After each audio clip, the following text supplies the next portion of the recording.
नवरात्रि की शक्तिशाली शुरुआत के पीछे के रहस्यों को उजागर करते हुए हम परंपराओं और कहानियों के उस समृद्ध ताने बाने में उतरते हैं जो इस त्योहार को इतना खास बनाते हैं। नवरात्रि अत्यंत उत्साह और भक्ति के साथ मनाया जाने वाला त्योहार बुराई पर अच्छाई की जीत का प्रतीक है। ये वह समय होता है जब भक्त समृद्धि और शांति का आशीर्वाद लेने के लिए एक साथ आते हैं और देवी शक्ति का सम्मान करते हैं। आइए जानते हैं मां शैलपुत्री की विस्मयकारी कहानी। एक ऐसी कहानी जो पीढ़ी दर पीढ़ी चली आ रही है और अनगिनत भक्तों को प्रेरित करती है। उनकी कहानी केवल एक मिथक नहीं है, बल्कि उनके आशीर्वाद चाहने वालों के लिए आध्यात्मिक शक्ति और मार्गदर्शन का स्रोत है। मां शैलपुत्री, जिन्हें पर्वत की पुत्री के रूप में भी जाना जाता है, नवरात्रि के दौरान पूजी जाने वाली देवी दुर्गा का पहला रूप है। इनका नाम ही इनके उद्गम को दर्शाता है, क्योंकि शैल का अर्थ पर्वत है और पुत्री का अर्थ पुत्री है। उन्हें पवित्रता और भक्ति के अवतार के रूप में पूजा जाता है, जो प्रकृति और आध्यात्मिकता के बीच शक्तिशाली संबंध का प्रतीक है। वह पवित्रता और भक्ति का प्रतीक है, जो प्रकृति और आध्यात्मिकता के बीच मजबूत संबंध का प्रतीक है। उनकी उपस्थिति उस शांत सुंदरता और शक्ति की याद दिलाती है जो प्रकृति धारण करती है। शांत परिदृश्यों में जहां उनकी पूजा की जाती है, वहां व्यक्ति उस दिव्य ऊर्जा को महसूस कर सकता है जिसका वह प्रतिनिधित्व करती है। पर्वतों के स्वामी, शक्तिशाली राजा हिमवान की पुत्री मां शैलपुत्री की कहानी दिव्य कृपा और शक्ति की कहानी है।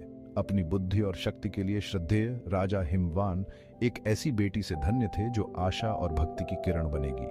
उनका जन्म एक दिव्य घटना थी जिसे देवताओं और ऋषियों ने समान रूप से मनाया था। वह एक हाथ में कमल और दूसरे हाथ में त्रिशूल धारण करती हैं और नंदी नामक शांत बैल की सवारी करती है। कमल पवित्रता और आध्यात्मिक जागृति का प्रतीक है, जबकि त्रिशूल बुराई को नष्ट करने और धर्म की रक्षा करने की उनकी शक्ति का प्रतिनिधित्व करता है। उनका शांत लेकिन शक्तिशाली रूप उन सभी के लिए प्रेरणा का स्रोत है जो उनकी पूजा करते हैं। उनका शांत स्वभाव और अटूट शक्ति लाखों लोगों को अपनी नवरात्रि यात्रा की शुरुआत पवित्रता और एकाग्रता के साथ करने के लिए प्रेरित करती है। भक्त अपने मन और आत्मा को शुद्ध करने के लिए ध्यान और प्रार्थना करते हुए उनका आशीर्वाद लेते हैं। उनके सम्मान में किए जाने वाले अनुष्ठान भक्ति, परंपरा और ईश्वर से गहरे संबंध का मिश्रण है। नवरात्रि के पहले दिन भक्त सुखी और शांतिपूर्ण जीवन के लिए उनका आशीर्वाद लेते हुए मां शैलपुत्री का सम्मान करते हैं। किए जाने वाले अनुष्ठान भक्ति, परंपरा और ईश्वर से गहरे संबंध का मिश्रण है। दीप जलाना, प्रार्थना करना और पारंपरिक नृत्य करना, ये सभी इस शुभ त्योहार की शुरुआत का प्रतीक है। उनकी कहानी हमें हमारी आंतरिक शक्ति और खुद को मजबूत बनाए रखने के महत्व की याद दिलाती है, चाहे हम किसी भी चुनौती का सामना क्यों न कर रहे हों। जिस प्रकार वह अडिग और अटल खड़ी हैं, उसी प्रकार हम भी बाधाओं को दूर करने की शक्ति अपने भीतर पा सकते हैं। उनकी कहानी एक अनुस्मारक है कि पवित्रता और भक्ति से हम किसी भी विपत्ति पर विजय प्राप्त कर सकते हैं। तो इस नवरात्रि जब आप दीप जलाएं और प्रार्थना करें, तो मां शैलपुत्री के प्रकाश को आपका मार्गदर्शन करने दें।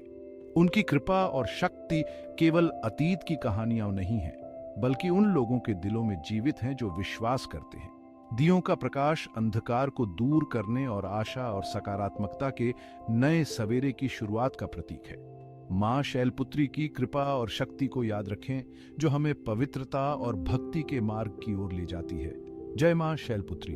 उनका आशीर्वाद शक्ति और प्रेरणा का स्रोत है, जो हमें धार्मिकता और शांति के जीवन की ओर ले जाता है।